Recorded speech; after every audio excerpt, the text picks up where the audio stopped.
حي على الفلاح.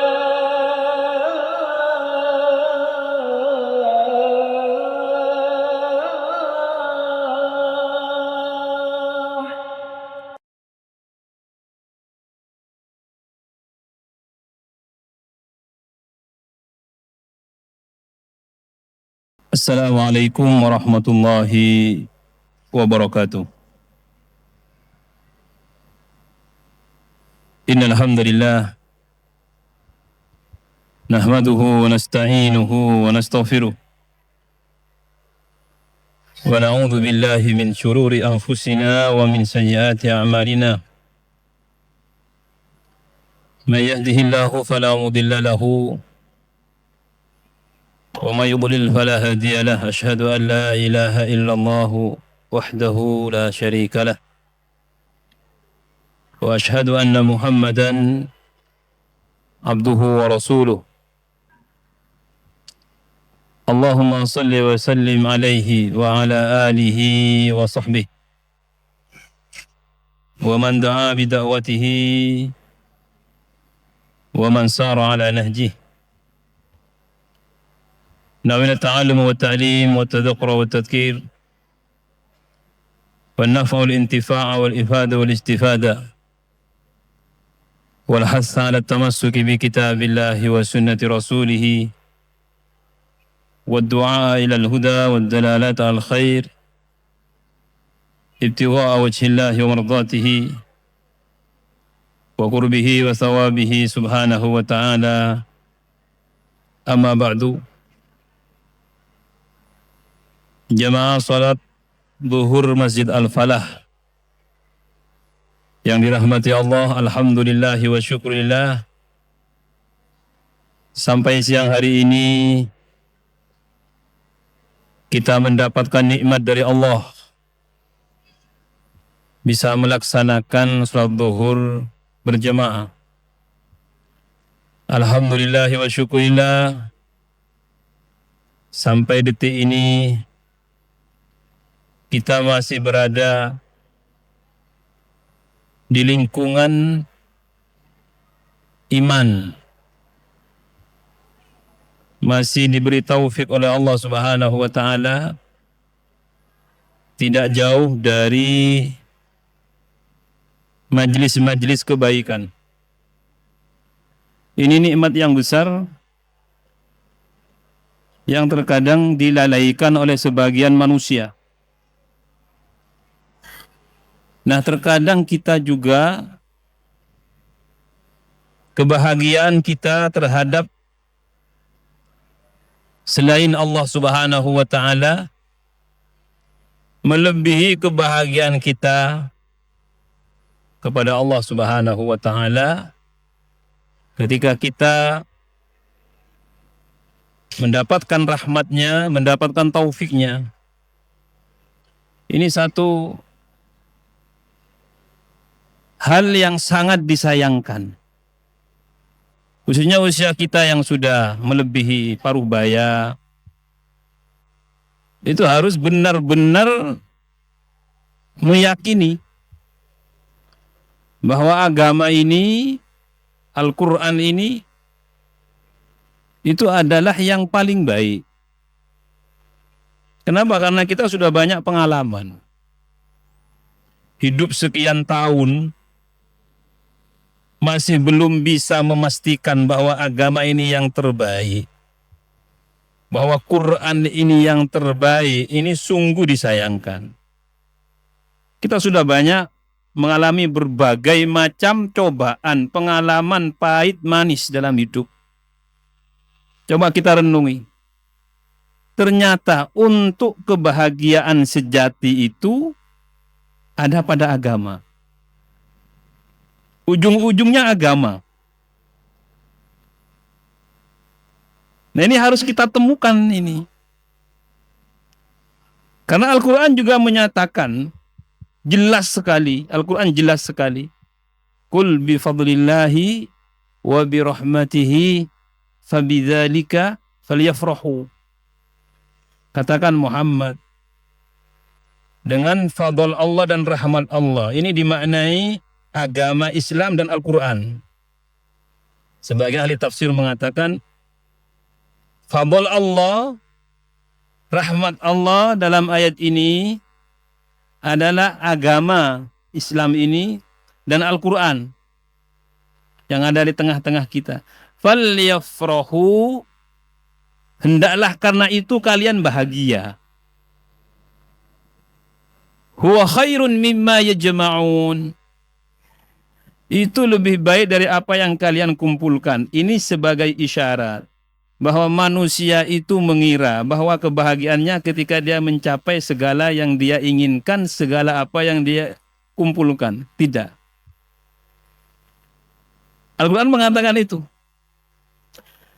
Al-Quran dan agama ini lebih baik dari apa yang kamu cita-citakan itu. Ini disampaikan kepada kita orang beriman ini. Maka ketika saya ditanya oleh koordinator majelis ini, Ustadz, apa subtemanya? Saya ingat ayat itu. Ya sudah, kita upayakan menemukan kebahagiaan bersama Quran, atau kebahagiaan ketika kita masih diberi oleh Allah Subhanahu wa taala hidayah menjadi seorang muslim. Jemaah yang dimuliakan oleh Allah. Fabidzalika falyafrahu. Nah, untuk apa kita membaca Al-Quran beragama ini? Yang pertama, agar kita bisa berbahagia, menemukan ketenangan dalam menjalani kehidupan ini.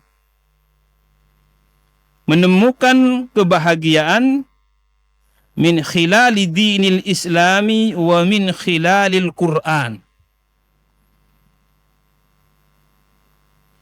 Jadi harus menemukan.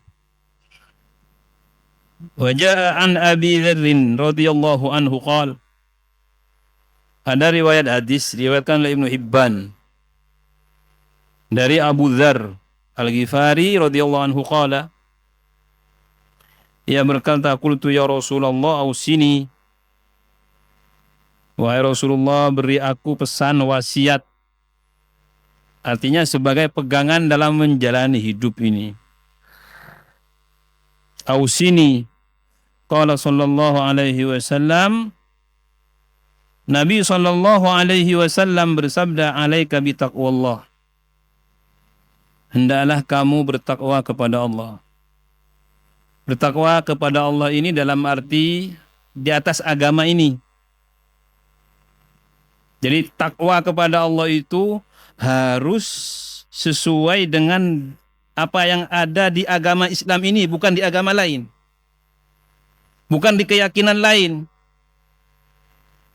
Ukuran kita ini kan takwa kepada Allah kan. Orang baik itu kan karena ketakwaannya. Kita ini berbeda antara satu dengan yang lain karena ketakwaannya kan. Nah, ketakwaan ini standarnya agama Islam. Oh enggak Pak, itu lebih baik, ini lebih ini, padahal bukan agama Islam. Enggak bisa. Jadi standar kebaikan dalam pandangan kita itu adalah sejauh mana dia mempraktikkan agama Islam ini. Dan Nabi mengatakan itu. Alaika bitaqwallah wa tazawwadu fa inna khairaz zadi taqwa. Al-Quran juga menjelaskan, kamu hidup di dunia ini harus berbekal, dan sebaik bekal itu adalah ketakwaan. Secara sederhana, ketakwaan itu terus berupaya memperbaiki diri itu. Kalau singkatnya itu mengerjakan perintah Allah, meninggalkan larangan. Tapi intinya kita itu terus berupaya memperbaiki diri dari waktu ke waktu, itu takwa. Qultu ya Rasulullah zidni. Abu Dzar kemudian meminta nasihat dan wasiat lagi kepada Nabi SAW. Zidni, tambah lagi Rasulullah selain itu. Itu sudah saya jalankan. Qala Nabi SAW bersabda, alaika bitilawatil Qur'an. Kamu harus membaca Al-Quran. Hendaklah kamu membaca Al-Quran. Fa innahu nurun laka fil ardh. Al-Quran itu cahaya bagimu di bumi ini. Dalam Al-Quran itu, istilah nur itu ada dua makna. Jadi maknanya yang pertama adalah cahaya yang kita lihat ada siang ada malam ini. Tapi dalam makna ini, cahaya yang dimaksudkan ini adalah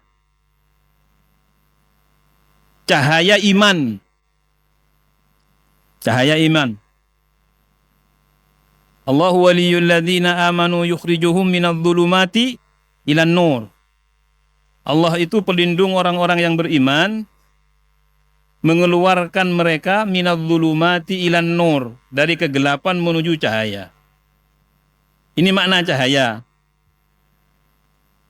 Jadi cahaya iman yang ada di hati, di jiwa setiap orang yang beriman. Ya kita ini, kita kan orang beriman. Ada iman. Harusnya cahaya kita itu baik. Maka nanti di akhirat itu ada satu hadis. Kita akan berada dalam kegelapan, cahaya masing-masing manusia dengan yang lain ini berbeda. Ada yang seperti kunang-kunang, ada yang cahayanya luar biasa. Nah, nggak tahu cahaya kita nanti di akhirat itu seperti apa. Nurun fil ardi. Jadi cahaya yang dimaksud di sini adalah cahaya iman yang mengantarkan orang yang memilikinya tetap berada di jalan kebenaran, di jalan keselamatan. Itu makna cahaya iman. Nurun fil ardi wa dhukhrun laka fis sama.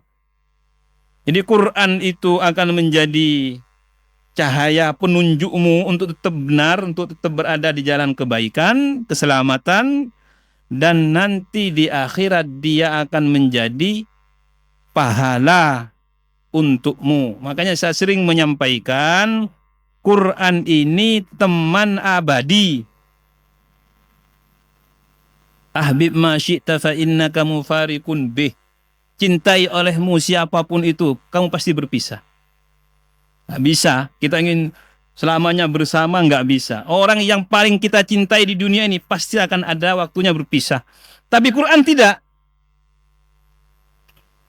Quran tidak. Ada orang istiqomah membaca Quran, ya. Mati, ya ketemu lagi. Makanya surat Al-Mulk itu menjadi teman setia orang yang membaca di dunia nanti di akhirat. Surat Al-Mulk itu Pak, Tabarakalladzi biyadil mulku itu ada satu riwayat hadis nanti itu akan hadir ketika kita masuk kubur. Di alam barzah itu. Hadir sebagai pembela. Makanya dibaca. Nabi SAW membacanya sebelum tidur. Ya, ditanya jemaah itu, Ustaz, apakah sebelum tidur itu kan karena kesulitan? Ya enggak. Yang penting setelah Isya. Karena dalam riwayat itu Nabi tidak tidur kecuali membaca surat yang isi 30 ayat. Surat 30 ayat itu dalam Al-Quran 2. Yang pertama surat Al-Mulk, Tabarakalladzi. Kemudian yang kedua Alif Lam Mim Sajdah itu.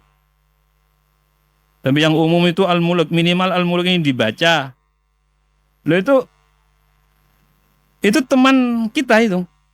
Nah, apakah nanti setelah kebangkitan kita di alam akhirat, ini kan perkara yang diimani kita, mereka akan meninggalkan kita bacaan-bacaan Quran? Ya tidak. Di alam akhirat itu menjadi pembela kita, di samping kita terus itu. Iqra'ul Quran fa innahu ya'ti yaumal qiyamati syafi'an li ashabi. Quran itu ada di samping kita itu. Makanya kita belajar Quran di rumah, niat berangkat ke sini, sambung ngaji Quran, sambung ngaji Quran, itu bukan sesuatu yang biasa itu. Itu teman abadi kita itu. Di akhirat kita masih bertemu lagi. Di surga masih bertemu loh, Pak. Di surga itu. Padahal di surga itu semua tetap sudah tempat terakhir kan, tujuan kita, ruh kita ini. Kalau jasad kita ini sudah mati ya selesai. Kita akan, ruh kita ini terus menjalani fase-fase sampai ke surga. Nah di surga Quran ini masih ada. Iqra' wartaqi. Iqra' wartaqi kata malaikat. Kamu baca Quranmu dan meningkatlah derajatmu. Semakin kamu membaca, semakin meningkat. Berarti kan Nggak main-main ini. Ini nikmat yang besar, seharusnya kita hadirkan keutamaan-keutamaan ini supaya kita ketika membacanya bahagia gitu. Supaya ada kebahagiaan, kesemangatan gitu loh, Pak. Wa dzalika huwal farahul hakiki. Itulah kebahagiaan yang sejati. Alladzi yastamti'u bihi wa ya'ishuhul insanul mu'min. Yang mana orang-orang beriman itu bisa berbahagia, bisa menghibur dirinya, dan bisa mendapatkan ketenangan dalam menghadapi apapun masalah-masalah yang ada dalam hidupnya. Makanya ketika kita membaca Al-Quran itu, kita harus menghadirkan kebahagiaan itu. Mencintai Al-Quran, ketika membawanya, sadar bahwa ini adalah sesuatu yang berharga. Bahagia, kita mencintai, mendengar bacaannya, senang hati. Melihat orang yang membacanya, upayakan senang hati itu. Jangan ada halaqah itu, ngaji Quran di pojokan, ngaji Quran.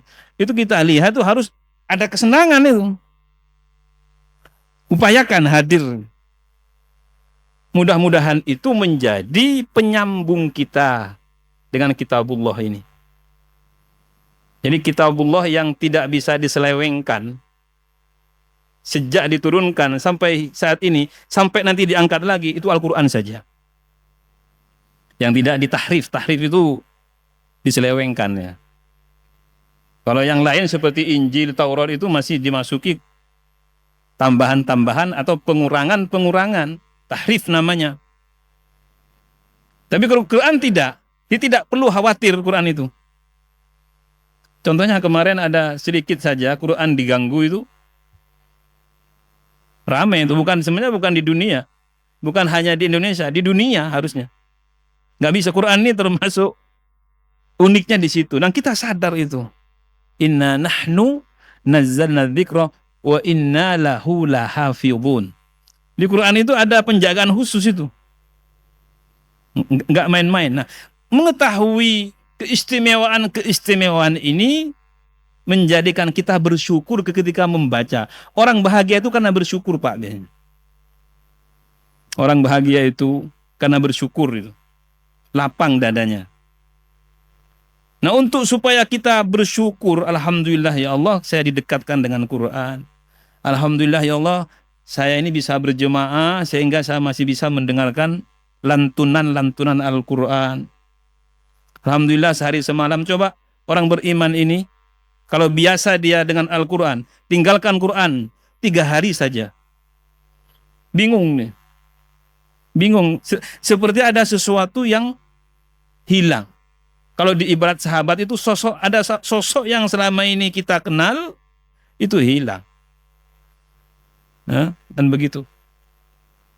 Subhanallah, mudah-mudahan Allah Subhanahu wa ta'ala menjadikan kita orang-orang yang walaupun banyak kesalahan, walaupun banyak kekurangan, walaupun banyak dosa, tapi kita tidak dijauhkan, tidak dicabut dari hati kita ini hubbul Quran. Maka di antara tanda orang ini masih ada di atas hidayah dan diridhoi oleh Allah, pengakuannya terhadap agama Islam dan Al-Quran. Pengakuannya. Mungkin dia banyak kesalahan, banyak berbuat dosa, mungkin tidak bisa keluar dari hal-hal buruk yang dia lakukan. Tapi ketika dia mengakui bahwa jalan keselamatan itu ada di agama, dan dia mengakui bahwa Al-Quran ini adalah pedoman hidup, dia masih aman sebenarnya. Yang kita ini harus sering introspeksi diri. Mudah-mudahan dengan introspeksi diri ini menjadi sebab kita semakin baik bermuamalah dengan Al-Quranul Karim. Mudah-mudahan kebahagiaan kita ini bukan karena kebahagiaan duniawi selain agama dan Al-Quran, dan mudah-mudahan kebahagiaan kita ini, khususnya kita ini yang masih hidup ini, sebelum mati diberi oleh Allah kebahagiaan yang hakiki, yang sejati, yaitu kebahagiaan terhadap fadl dan rahmat Allah dalam ayat tadi, yang dimaknai oleh ahli tafsir dengan agama Islam dan Al-Quran. Subhanakallahumma wa bihamdika asyhadu an la ilaha illa anta astaghfiruka wa atubu ilaik wal afu minkum wassalamu alaikum warahmatullahi wabarakatuh.